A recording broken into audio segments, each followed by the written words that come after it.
Good evening, everybody. Thank you for coming in such a great number. And as you may know, tonight we talk about Zen and karma.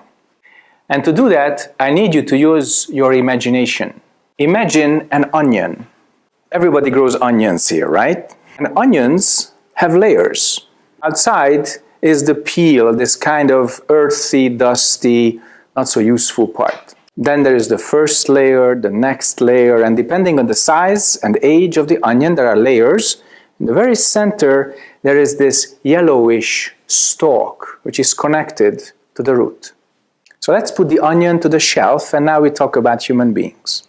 When we are born, we are these wonderful little babies and totally lovable toddlers, and later on adolescents, etc. And when we become teenagers, we change quite significantly. And by the end of our teenagers and early 20s, we start to feel really adults, maybe even sooner. And by the mid-20s, we have an adult personality with almost no trace of this lovable baby that we were about 20 years before. And soon we have our marriages, our houses, our jobs, our mortgages, our problems, our dreams, our failures, frustrations, but we have them all. And at some point, when all this starts to hit us in the face, when it becomes too much or unmanageable, we stop and look. Where did all this come from? What am I really as a human being? And then we start to see the onion. When you look at yourself really, really deep, that's when you first start to touch the peel, the outside crust. It's the first layer of your individuality, the toughest part of your ego, all your defenses, all your I, my, me, the first touch, that's the outer crust. Then you go one layer deeper and then you see your family karma as the first real tasty part. Next layer is your ancestry. You see your ancestry line descending into you. That's the next layer. Then you see your neighborhood, where you were born. Then your nationality. Then your whole country. Then your continent. Then your civilization. Then your general species as human being. And the deeper you go, the less easy it is to determine it. We have a very, very specific definition of who we are. But even as your family, you see your family different from your father's viewpoint, mother's viewpoint, siblings' viewpoint. And when you go to your nationality or culture or civilization, then the definitions become numberless. The most interesting part is when you reach this yellowish stalk right in the very center, stemming from the root. What is our common root as human beings? What are we? That's when Zen begins. That's when you direct your question inside. That's when you change your direction and you do not deal with the layers of identity, but you change and ask about the root, where we all come from. It's a very different sense of identity. Because if we do not find our roots, we also do not find where we grow. This is why it's so crucially important to have a deeper sense of identity than just individuality, family, nation, culture, civilization, or species. We should and we can go even deeper than that. So I'll give you a story about that. And he is the father of modern Zen as we know it. He lived in an era called the Tang Dynasty.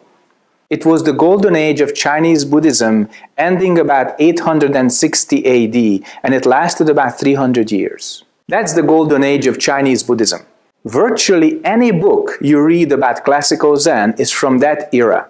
And there was a very famous Zen master called Chao Chou in Chinese or Joju in Korean. There was an attendant in his room helping with daily duties.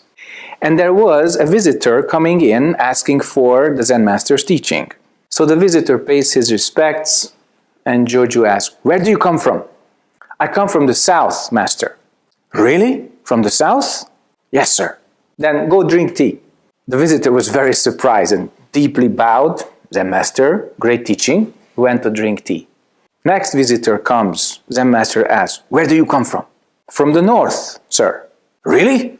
From the north?" "Yes, sir." "Go drink tea." The visitor leaves, and then the attendant has a little bit of a doubt in his mind.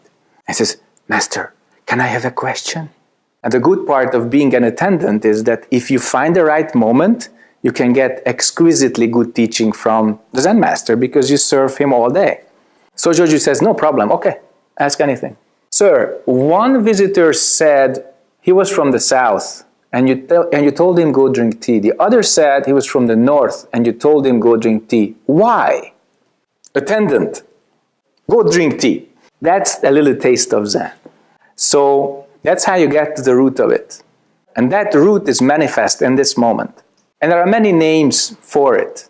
But this essence originally has no name, no form. So if you think to attain it, you cannot. From the stories, you can get a little taste. But if you watch and listen carefully, when you hear this sound, you have no thinking. That moment is without I, my, me. That's when all the layers of the onion fall off. And then you perceive your own root as a human being.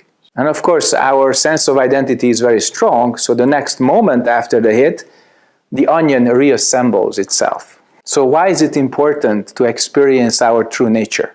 After all, we have to function in everyday life, we have to speak, we have to think, we have to act, we have to do everything, whether we are monks, nuns, lay people, doesn't matter. We have to act as an individual, etc., etc.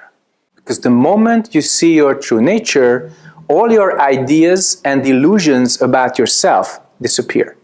Also, all your problems, personality disorders, and sicknesses coming out of these delusions disappear. Most of the psychosomatic illnesses can be traced back to the wrong idea of self. Your relationship problems in the world are directly traceable to your wrong idea of self, family, and group.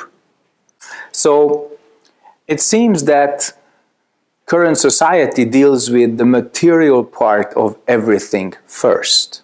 Then maybe with the psychological aspect, and a little bit with the spiritual, or not at all. Traditionally, Zen was going the other way, approaching the onion from the root and not from the outer crust.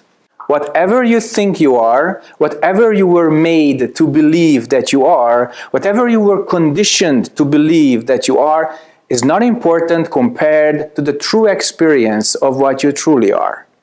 What should you do to attain this? You may expect some special meditation technique here. Alas, no. Technique is like a glass, but what we need is the water. So if I teach you the technique, you will try to drink the glass instead of the water. We confuse technique with content or phenomena with the essence. So the most important meditation technique is to be honest with yourself. Without that, how would you ever attain your true nature, which is clear like space, clear like a mirror? If you have your layers of self-defense, you will never get to your true nature. So, next step, stop your judgments. If you don't stop your judgments, you will always see things and people as plus or minus, 0 or 1, good and bad, etc., etc., etc. And judgments are not static, they are dynamic. They create waves, they create reality. They, in fact, distort reality, not only create that. So what's the user's manual with your dualistic thinking? Distinguish, but do not discriminate. So I ask you, this stick and this table, are they the same or are they different? If you're a good Zen student and you had a few interviews, you know that the stick is the stick, the table is the table. But many times we believe that the stick is better and the table is worse. Then instead of distinguishing, we discriminate. So distinctions are based on observation, discrimination is based on projection. And when we talk about objects, it's very easy to see that, but when we talk about relationships, it becomes extremely difficult. That's why we need to practice clarity. Out of clarity comes the experience of non-duality, when you and this world become one. That's when your mind becomes clear like space, clear like a mirror. And that's when you can see clearly, hear clearly, taste, smell, touch, think, feel clearly. And this clarity doesn't mean that you always observe everything like in a mirror. This is the state of oneness. But yet, it is a state of complete perception. So if you say this is 1, it's a mistake. If you say this is 2, it's also a mistake. That's why we say, don't know. There's one thing we observe. If you start thinking, that thinking acts like a wall, like another layer and another layer of the onion between you and the world. That's why if you have enough experience with family problems, listening, observation, and perception are way more useful than arguments. That enables you to really see what's in the other person. What kind of thinking, what kind of emotion, what kind of willpower. In all, we call this the presence of the other human being. If your mind is not clear, if you mix that with your own thinking, with your own emotions, you cannot perceive clearly. What is the relationship between the disturbance in your mind and your sense of identity? Habits. So your habitual thinking, your habitual pattern of emotions, they correspond with your sense of identity. So if there's any hindrance, any layer of filters or judgments in your mind, that comes from your sense of identity. That's the way I think. That's the way I feel. That's the way I am.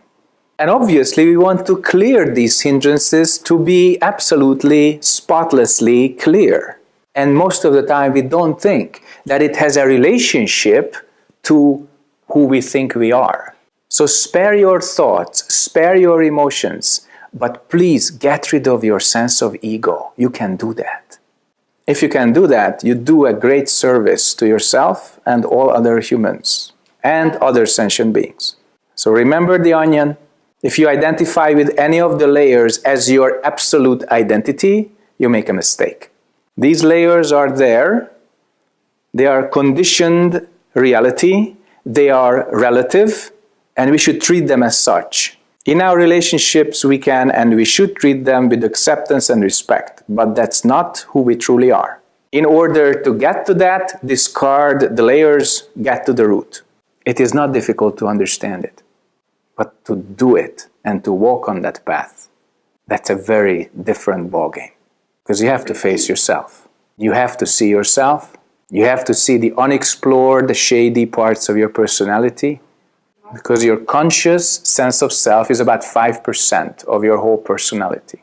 And unless we do some mental practice, some meditation, we do not explore deeper. Estimated 90 to 95% of our self is un- or subconscious. And as a side effect of meditation practice, you discover certain aspects of that. Certain archetypes will appear. Certain past karma appears. And most of it you don't like. Most of it you cannot accept at first. Me? That's not me. That's not possible. Keep asking your question, what is this? Another layer, what is this? Another layer, what is this? And with the question, you detach your identity from that. Then you can transcend it. So remember the two most important meditation techniques. Be honest and don't be judgmental. That's what enables you to go beyond any sense of self. Your mind moves, your judgments kick in, you get stuck in that layer. Then it starts to vibrate with good and bad. And then your environment starts to react. That's why in the old Chinese wisdom we said, not moving body, not moving speech, not moving mind. Not moving body, that means you sit still in meditation. Not moving speech means you are quiet and you don't talk. And not moving mind means you do not have any conscious or intentional thought in your mind. That's how you can perceive. That's how your mind becomes clear like a mirror, a very precisely polished mirror. And that takes time. When you use your bathroom mirror, that's done in a few minutes in a factory. The job of that mirror is to reflect from less than a meter. And that's how this accuracy is done. But the mirrors of the James Webb Space Telescope is being created for years. Because the purpose is to see billions of light years. And that's why the accuracy is very different. So if you want to see really deep inside, you should have a very clear and precise mirror inside. And that's why it takes time. And the road to that is not always pleasant. So please do not look for instant happiness. It's not given to you by any true path. But also there is no special difficulty. There is no blood, sweat, and tears. There is nothing that should make you feel miserable. So prepare yourself to see your karma as it is. And in the Buddha's teaching, there is this word suchness or thusness for this quality, as it is. Or you can say it's just like this. In Sanskrit, tathata. It's just like this. Not good, not bad, not high, not low, just like this. We could go on, but it would become very boring. I know that. And I think you heard enough. And now I would like to hear your questions. What is karma? Cause and effect. Action and result. The accumulation of cause and effect. Habits based on the accumulation of cause and effect. The personality based on these habits. And your sense of identity based on your personality. All your sensory perceptions are karma. All your mental processes are karma. Because they are impermanent, they are interdependent, and they are imperfect. So when you look at that, then you see the whole world as a flux of sensory perceptions, whether starting inside or outside. So what is the source of our karma? The Avatamsaka Sutra says, if you want to truly perceive the nature of this universe, then see it as created by mind alone. So the question, yes, sure, but what is this mind? Is this the 5% we know as self? Is that the missing 95? Is that all human minds combined? All human and animal minds combined? All the minds existing on this planet and maybe somewhere else combined? Do we know that? We don't. So if you attain this don't know, you attain this great mind. And if you attain this great mind, you attain the source of all your karma. We call that our true nature. But originally it has no name, no form. So you can experience it. But you cannot get there just by your thinking or your feelings. You attain this, you attain the alpha and the omega, the beginning and the end. And then you have control. Before that, you think you have control, but you don't. How can that be proven? When just one part of your karma, the strength of your personality, controls the rest, in crisis, it fails. If it's your true nature, it doesn't fail. What's the biggest crisis in our lives? Death. You are afraid of death, that means you are still attached to some karma. You're not afraid of death, this means your ego is gone, your sense of I, my, me is gone, your true nature is shining bright. And that's why another sutra, the Heart Sutra, says, without any hindrance, no fears exist. I would like to ask you, relating to meditation, I think it's analytical meditation, if I'm not wrong, but I think would it be better to meditate contemplatively? If I made the wrong impression, I have to correct myself. This is not analytic meditation. We do ask the question, what is this? But we don't analyze. Very important. If you don't ask the question, you don't burn through the layers. But if you analyze, you get stuck in the layers. So you ask the question and you let your mind expand. So when I say clear like space, that's not just a figure of speech. That's an actual experience when you meditate. So our late great teacher, Sunim, he said, like infinite space, but precise like a laser beam. So the infinitely great and the infinitesimally small are absolutely together. So that is called true contemplation, no analysis. You said previously that you need to not be afraid anymore of karma of death in order to free yourself of karma. I am afraid of death, but not because I'm too self-involved or anything, but because I love very much my life and the people around me and the people in my life. So why wouldn't I be afraid of death? When you ask a question like this, we say, you're scratching your left foot when the right one itches. Look at this. You are afraid of loss. And you identify loss with death. No, I'm afraid of the pain I might cause by disappearing to the person that I love. You just talked about losing your friends, losing people you love. But that happens while you are alive too. And if you talk about losing loved ones, well, they also lose you. You lose them from this world. But don't worry. Who knows? Somebody may be waiting for you on the other side. So you presume you lose them, because you don't have a body anymore.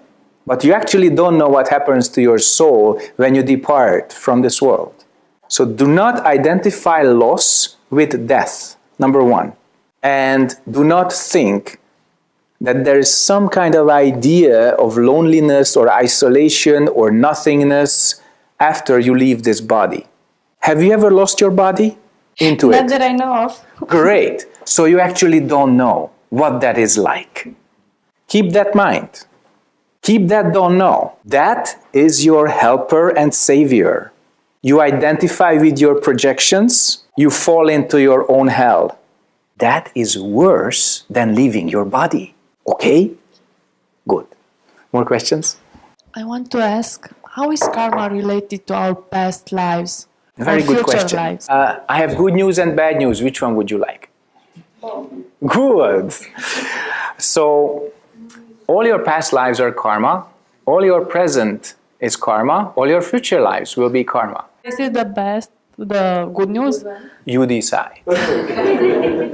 But wherever we are and whoever we are, we can experience the source of past, present, and future karma, all of them. So like I said earlier, karma is cause and effect. Life means you take a body. Living means you have a body. Dying means you lose the body. And then you are without a body. We call that non-incarnated state. So this is like a cycle. You look at nature, the 4 seasons give you that. And I don't even have to identify which one's which. You already know that. I just give you a hint. Spring is being born. But where does all this come from? What is it that revolves all this around? What is the substance that our soul is made of? Now, if you want to find that, you have to stop the mind and conquer the habit of this migration. And there is no bad news. If you do it, if you follow the path, you wake up and you attain. You don't, then you just progress with the speed of sensory perceptions and material cause and effect, slowly, slowly, slowly. But if you meditate, you can process all your past karma. And that changes your present and your future. If you don't, you only follow your karma, you have not much of a choice. But if you practice, your mind becomes clear, wonderful, you have more choice. I cannot give you any better news than that. I would like to ask why bad things happen to good people. Is it related to karma? I am asking you, why do you see those people and that karma as good and bad? Does that help you? Does that help those people? Probably it's a habit that you haven't seen and haven't changed yet. I give you a metaphor. You know boomerangs, right? Very interesting objects. You throw them, and if you do this right, they come back to you. If you throw them in a very big trajectory, sometimes it's even 1 minute, and then comes back to you. And if you're a pro, you know it. You threw it, you wait, and it comes back to you. You can see it all the way through. But now imagine a super boomerang. It's so big that it goes around the forest. And when it's behind the trees, you cannot see it. But when it reappears, you know that was you, and you catch the boomerang. But if that boomerang goes around the whole city, it takes much longer. And if it goes around the whole globe, you may even forget that you threw it, and yet it comes back to you. And if you don't pay attention, then it hits you, and you see, Where did that come from? I didn't do anything. I'm a good person. But something just hit me. How did that happen? So we are throwing boomerangs all the time at the speed of light and comes back to us very, very unpredictably. And we do that to ourselves, to each other. It's very complex. So the biggest question is not why. The biggest question is how. So how do you keep yourself aware and awake and you see karma coming back to you? How do you do that? If your mind is clear, you can perceive it way ahead. If your mind is not clear and too busy, it already hit you, and even then you don't see it. You just feel some weird pain. And you look at it, wow, that's a bullet. And then you remember, oh, 2 years ago I shot a gun, and now the bullet reached me. So let's be careful with that. More questions? Could other people's boomerangs hit us back? Yes, if you receive it. If you have an I, my, me, then you can be hit. If your mind is like space, the boomerang travels through. Your reactions change the trajectory. No reaction, no change. No I, my, me, no hit. Just like Buddha Shakyamuni said in the Dhammapada, if you do not receive somebody's anger, it will certainly return to the sender where it came from. So be careful with your judgments and your dualistic reactions. That changes the trajectory of other people's impulses and intentions to you. If your mind is clear like space, you cannot be hit. Remember that. All that karma returns to the sender. Very good. One question here? Is there any way to tame karma? Let's say that if I realize that I did something wrong and want to make it up for it, in order to avoid karma reaching me, is there any way I could do that? Yes. Tell me about it. First, you have to see the nature of this karma. When we say it's impermanent and interdependent, it reveals something. It means that it doesn't exist by itself. It constantly needs energy from you, and mostly you give that to your karma, to your habits, subconsciously. So you take that energy out, it's like totally venting the fuel from your car, and it will not be able to move. So everybody wants to run against their own habits and their personalities. It's like trying to stop a car which is running at 150 kilometers per hour on the highway. You get squashed. You die. And in the last moment, you see, oh, I'm driving. Bam! You did the wrong thing. You tried to stop and control something which was running at 150 per hour. That is, you went against your own willpower. You went against your own habit force. That's a mistake. So take the fuel away from the car, and soon it starts slowing down, then it stops by itself. In our being, as a sentient being, as a psychophysical organism, we have various energy centers with various functions. All these represent a certain kind of differentiation. That's where we have thoughts and the distinction between thoughts. That's where we have emotions and the distinction between emotions. That's where we have speech and the distinction between parts of speech. And if we go even lower, we have physical distinctions between cells of reproduction. Now we have a spot, in fact, that's our gravity center. It's called the navel chakra, in Sanskrit the Muladhara chakra, in Chinese Tantian. That's when your energy and your mind are not separate, not differentiated into several functions. So it's your navel. It's about 2 finger widths below your belly button. And when you focus on that, then you experience a mind which doesn't make anything, which doesn't have karma, because it has no emotions, no speech, no thinking. Now that sounds scary. How can I have something which is not me? Well, get used to it. We call that Buddha nature. That's not a self or a part of your ego. It has nothing to do with that. So that is not a car. It doesn't run 150 per hour. It doesn't have eyes, ears, nose, tongue, body, and mind. None of that. That's the point where all this energy comes from. That's your petrol station. So if you say it's something, it's a mistake. If you say it's nothing, that's also a mistake. It's simply undifferentiated energy and consciousness, where your mind is no mind. So if you're a smart attendant in the petrol station and your car with your karma comes in, you say, I'm sorry, we ran out of fuel. Psychologically, it means your reactionary mind stops, no more reactions. It doesn't mean you turn into stone or a piece of wood or you lose anything. You just lose your attachment to karma, and that's wonderful. So that's why in meditation, it's not just in Zen, in many other traditions, you see this mudra, this Mahamudra, just in line of the navel and the lower area. We don't just copy a Buddha statue, no. Oh, he did that 2,500 years ago, I do the same. No, not like that. It has very clear function to the present day, which I have just explained. Then you return to the mind which doesn't move and doesn't create anything. Then you are free. More questions? So, if I listen to a song and I like it, the song is not good or bad, my reaction to the song is my karma. Really? Why do you do that to the song? Wait, I'm not finished. You're judging the thing. I'm helping her. My reaction... You're nasty. Go ahead. Okay. My reaction to the song is my karma, because the song is not inherently good or bad. Uh-huh. My question is, what if many people like this song and few people dislike this song? And this is like collective karma or just individual collective karma?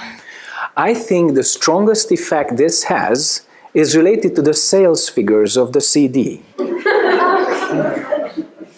So if you feel you are connected to a piece of music, listen to that. It's like your heart singing. You cannot connect to it, you can discard it. It's not so important. It's very natural that you hear something or someone, you immediately feel some connection. And it's so instinctive that you do not even have to judge, you just feel connection or not. And it doesn't make a song good or bad, or you good or bad, if you don't think about it. So just you feel, oh, that's like my heart singing, or my complete being just moving, or becoming one with that which the music represents. It's really hard to put into words, especially in case of music, because it's so immaterial and wonderful. So use your deepest intuition, and then you will always know what to choose. But I still have a question about the collective karma, how it's working actually. It's working in a way that artists and managers and producers, they try to assess what people like. And when they know what people like, they produce things that is commonly desired. And that makes a lot more money in that way. So that's why we are supremely easy to judge by our likes and dislikes. And when really perceptive people use that in business, they know exactly what you desire. And then they harness that. And we call that just business. It's just business. But there is something deeper than that. Sometimes you hear artists and see artists that they just give their hearts to the world. That they do something they believe in, which is not marketing or an image or a very calculated production to satisfy massive demand. You can always see that. And that's what I call original. I don't care how many people like it. I believe in it. I put that heart to the world in an artistic form. And you can always see that. And that's what I can personally connect to. And when you feel some kind of connection, this heart-to-heart connection, that wherever the artist is, whoever the artist is, our hearts are connected through the artwork, that's genuine. Yeah, so you talked before the music question about the navel chakra. Yes. Would you say that meditation on concentrating upon the navel chakra is the most important, or I don't know? The most important physical part of it. Okay. Meditation from a technical point of view has three parts: physical, energetic, and mental. Physically, I tell you how to sit, where to focus, your center of attention in the body, and what to do with the details. And then, if you do that right, it helps your energy focus to the same place. In the case of Zen, your energy focus, your mind's focus, and your physical focus is exactly in the same place. Energy in this case is breathing. And breathing connects body and mind. So you connect breathing to your Tanjan exactly where your body's gravity center is, and exactly where your mind is not yet differentiated into feelings, speech, thoughts, and sensory perceptions. So it's very simple. All one point. So it's like the three locks of a safe. If you set the three dials right, you open the safe. But this is a Zen safe. You don't find anything in it. But when the safe opens, the safe box disappears. Then the inside and the outside completely become one. Because the essence of this world and the essence of yourself is the same substance. So when inside, outside become one and this metal box of yourself disappears, we call that great happiness or the joy of Dharma. And I have to be more precise. The first reaction to that experience is great happiness. It's not the experience itself. And for that you have to work hard. It doesn't come easy, it doesn't come free. You have to pay with your own ideas. You have to give up your illusions. That's the price. Next question. Thank you. You're welcome. If you say that everything is not good, not bad, what's your impression about our emotions? How do we manage them and how we should connect to them? Emotions are powerful. That's number one. Way more powerful than our thoughts. And what is important is to see where that energy goes. So when you mix thoughts and emotions, it can become very dangerous. If you want to see clearly, see emotions as emotions, see thoughts as thoughts. Not easy. When you see your emotions clearly, you also see the cause and effect relationship between them. It's like having many, many trays, and you pour water on top of one and it goes into the other, the other, the other, the other. Then you see how your happiness becomes possession, your possession becomes jealousy, your jealousy poisons a relationship, and it's all emotional, one by one. So what kind of direction do you give to your emotional energy? That's very important. Most people want happiness very much, and it's very natural, but when they get it, they absolutely don't know what to do with it. And the worst thing we can do with happiness is to want to keep it for ourselves. And the funny thing is, if you want to keep happiness, you must share it. The more you share your happiness, the more it comes back to you from other beings. And if we understand that with that dog, why don't we understand that with our fellow humans? And the answer is because a human being is way more complex than a dog. And no disrespect to any dog. I like them. Perceive emotions. See where you direct them, where they come from and where they go. So when you meditate, you ask this question, not just what is this, but where does it come from? Then you can see deeper, more layers of the onion, and sometimes it smells. It's this sharp, strong smell, and then you cry. And you cry a lot before you find the window that you open to air it out. So I want to ask about the people in our life. We know that everything happens for a reason, and we don't meet people by accident. Is that related with a karma effect? Yes. It's very interesting how we meet and how we form relationships, especially when it becomes like a marital relationship. How could I marry this person? Oh my God. Or how could I not? Every heart has its beep, beep, beep, and another heart says beep, beep, beep, and the frequencies connect. And you lived long enough to see that if you have the same vibes, you get the same guys. If you want to change the guys, change the vibes. So that's why when we talk about tanjan, that means everything returns before emotions, before the beep starts. And when you have that, you can start a new frequency. You can develop a new personality. You can change your habits, and that changes your attraction patterns. When you have this clarity and that's kind of clear like space, clear like mirror consciousness, you can see steps of cause and effect ahead. Most people believe that past, present, and future are separate and they are on a line. And we have this present moment as part of that line. But that is a limited view. Time is not linear. It's not even cyclical. But our thinking can be linear or cyclical. And those who recognize this, they put that wisdom into the Diamond Sutra.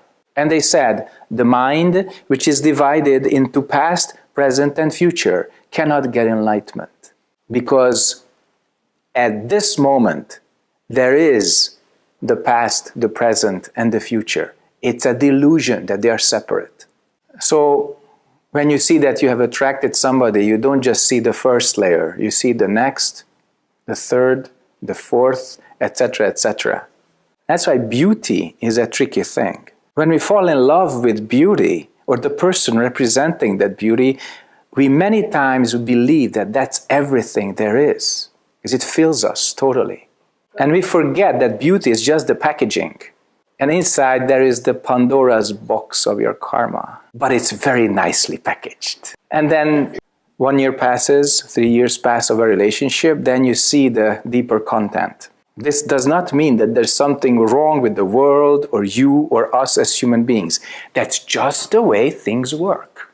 So don't stand before the 150-kilometer fast car of your attraction. Don't try to stop that. Just direct it to the right person.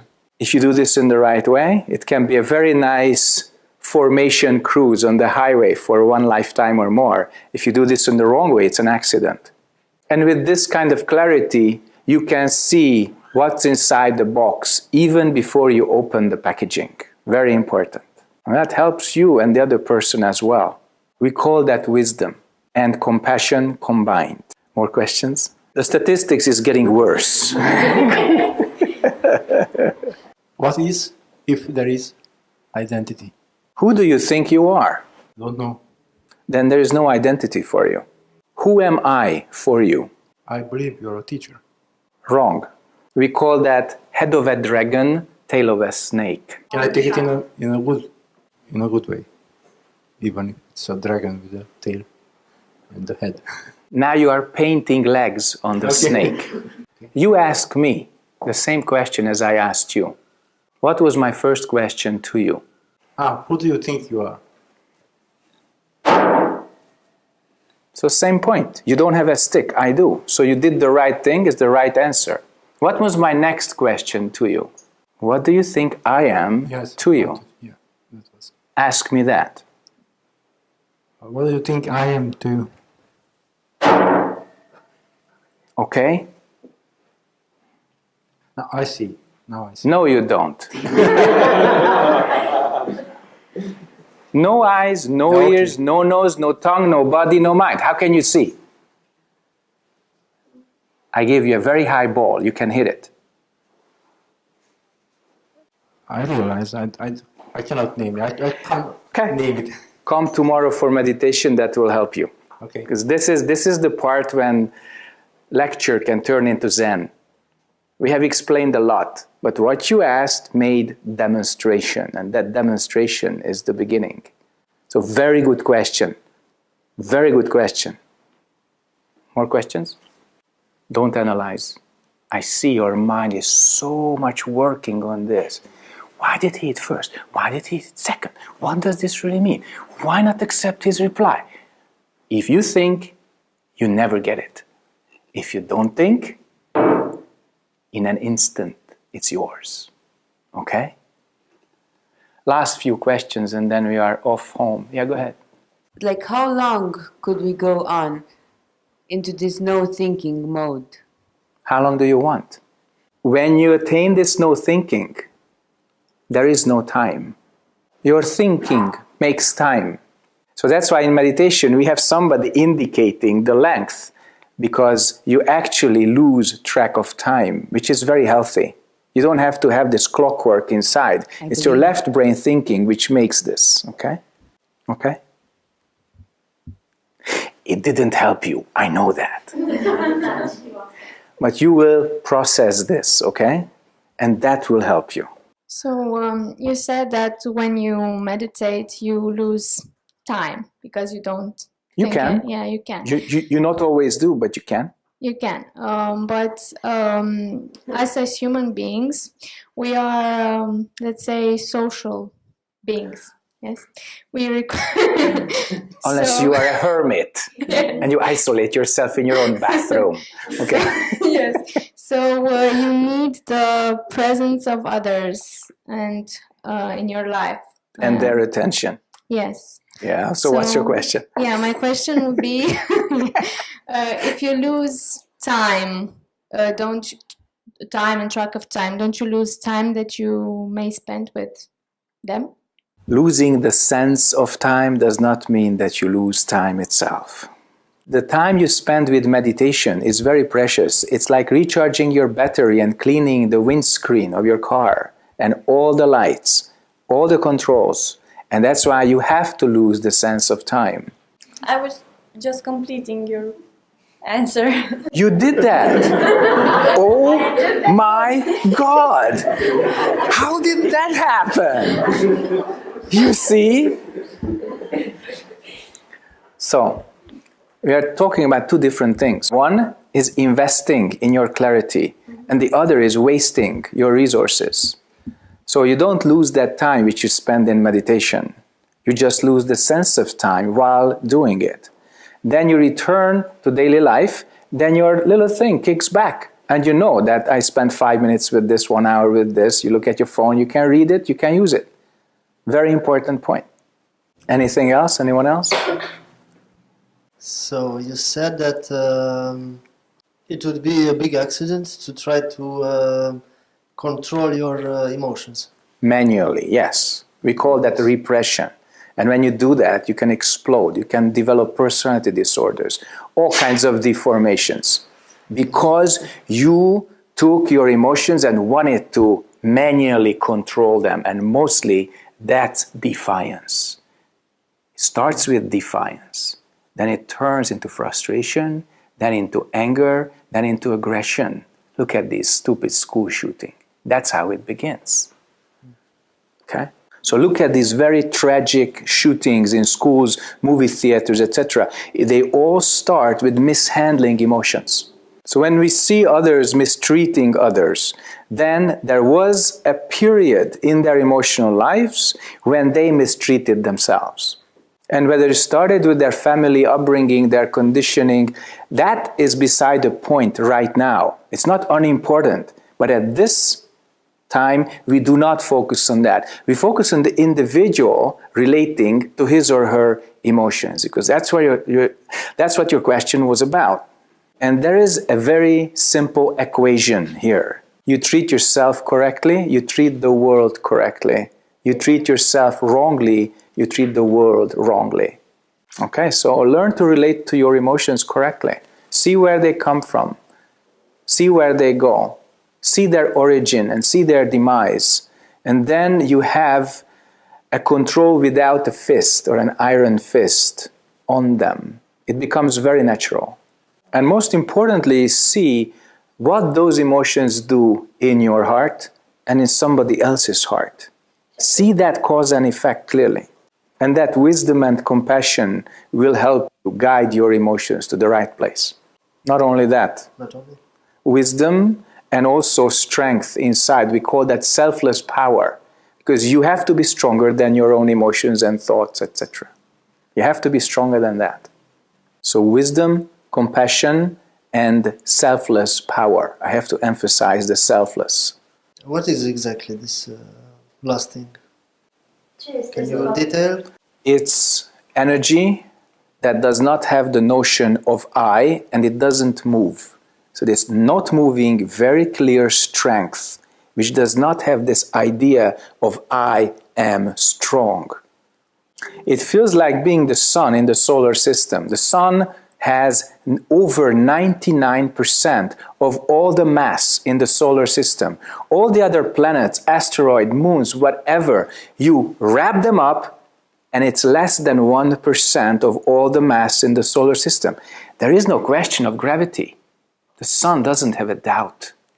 Nothing. So you can do that with your original mind's energy.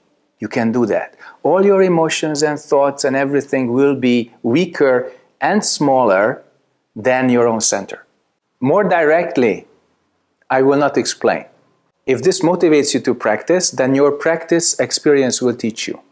But thinking about it more would be a mistake, because it would put you to the illusory thought that you can get this by cognition, and cognition is not the path.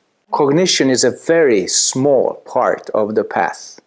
It's there, but it's way, way, way smaller and less important than everything else. More questions? What would be the difference between individual meditation and the group meditation in terms of benefits? Let me rephrase the question. What's the difference between individual and group meditation in terms of risks?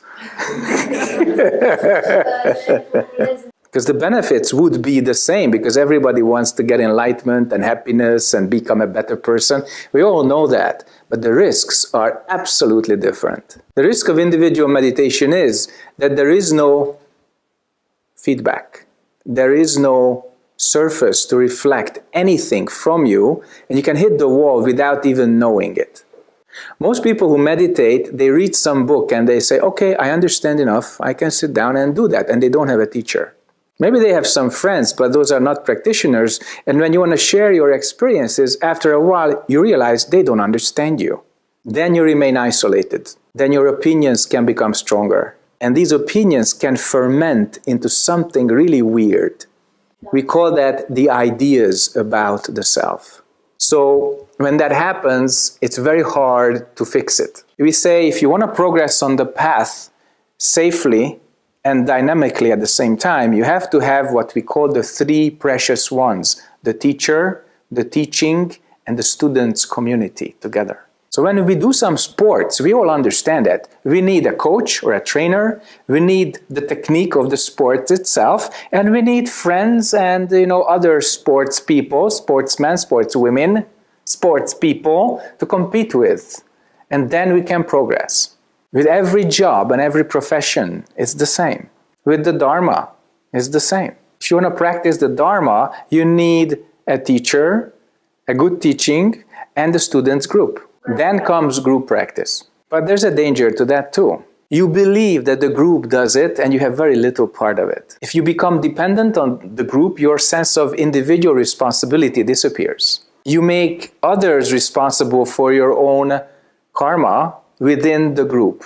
And ultimately you stop making effort because you become a robot. And when you are singled out, you cannot distinguish yourself as an individual from the group. So what I observed over the last 24 years is that there must be a balance between individual responsibility and group effort together. Practicing together with other people, following a teacher and following some teaching is essential, and then you try it also on your own. And then you return to the group and the teacher for another period of practice, and then you also try on your own. In everyday life, this means that if you're serious about meditation, you do it every day. And maybe once a week, you go and see the practitioners group and the teacher. Don't attach to the group, don't attach to your own individuality. See the use of both and use them accordingly. When we make a sword, we all understand what we need to do if we are sword makers. You put it into fire, then you hammer it, then you put it into water, and back to fire, and hammer it, and then into oil, etc., etc. Various environments, various kinds of training, but it's one sword and one sword maker with his friends. Most important is the direction of your practice, why you practice. And in Zen we say, wake up and save all beings from suffering. That's our direction. If you keep that in a group and if you keep that individually, then you can keep a balance and there's less of a chance to go wrong. So I have a dilemma. At the beginning, you mentioned that we shouldn't judge good or wrong. But now at the end, it's you said that the last thing. Do you remember what I said? Something about that we I know don't. we do the right thing. Yes. So I'm perceiving some kind of a snake biting its tail. I am perceiving somebody who is attached to my words. Is that a good thing or bad thing? That's a very smart thing, but not so wise. Okay, thank you. So I want to thank you all for coming tonight, for sitting through this very long talk. And I hope we all cast off our attachments and bondages, but keep our true loyalty and our meaningful relationships. You already know by now that Zen does not depend on any technique, and it is not a religion.